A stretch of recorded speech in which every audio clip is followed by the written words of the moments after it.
Et ce que m'apporte le théâtre par rapport à l'opéra, c'est que, en fait, j'ai une marge de manœuvre qui est plus grande, dans la mesure où à l'opéra, il y a la musique, et la musique décide. Là, c'est moi qui suis maîtresse du temps, et du coup, ça change tout. Et il y a une deuxième chose aussi que j'aime profondément au théâtre, c'est les mots. On peut, déjà le texte est plus important, c'est le texte d'abord, alors qu'à l'opéra, ça, c'est pas évident. Il y a même cette fameuse querelle, prima la musica, poi le parole. Il y en a qui disent non, d'abord les paroles, après la musique. Bref, il faut que tout marche ensemble. Et souvent, c'est vrai, on perd pas mal du texte parce que l'orchestre est fort, parce qu'on est dans l'aigu.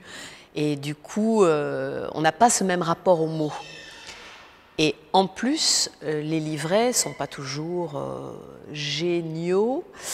Le texte, je trouve, est vraiment un prétexte à développer une histoire en musique. Alors qu'au théâtre, c'est le texte d'abord. Et c'est la musique du texte d'abord. Et ça, c'est tout à la charge de l'interprète qui, avec le metteur en scène, décide de grandes lignes. Mais à l'intérieur de ça, chaque soir, c'est différent. Et ce qu'il y a aussi, c'est qu'à l'opéra, on doit toujours faire une performance. C'est-à-dire, on doit toujours être au mieux de sa forme, pas du tout fatigué, toujours au top, comme un athlète de haut niveau qui devrait toujours devoir gagner une compétition. Et ça, c'est fatigant. Au théâtre, c'est très différent, dans la mesure où l'état dans lequel on est importe peu. C'est-à-dire qu'on va pouvoir jouer avec cet état, quel qu'il soit. C'est-à-dire, si on est enrhumé, c'est pas grave. Si on est fatigué, c'est pas grave. Si on est triste, c'est pas grave. Si on est content, c'est pas grave. Je veux dire par là qu'on va pouvoir se servir de tous ces états différents pour pouvoir imprimer une espèce de couleur à la représentation, pourquoi pas, qui va être donc du coup très différente d'un soir à l'autre. Et ça, c'est très nouveau pour moi. Il y a une autre chose aussi qui est nouvelle. À l'opéra, ou quand on chante, on doit faire. On doit accomplir un geste technique très précis et très difficile.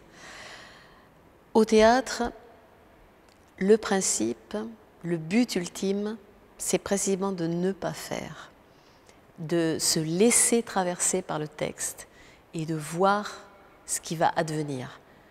Et ça, c'est pour quelqu'un comme moi, très difficile. Je pense que c'est difficile pour tous les acteurs, mais encore plus pour quelqu'un comme moi, qui suis habitué à fournir un effort.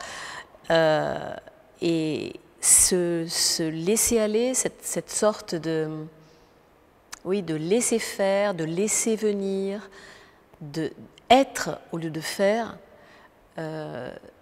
c'est quelque chose d'hyper intéressant et d'hyper vertigineux.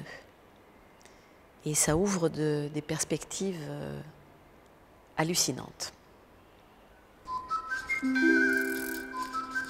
Und, ça veut dire et en allemand. Et j'avais envie de commencer une phrase par und, ce qui normalement ne se fait pas, on ne commence pas une phrase par et.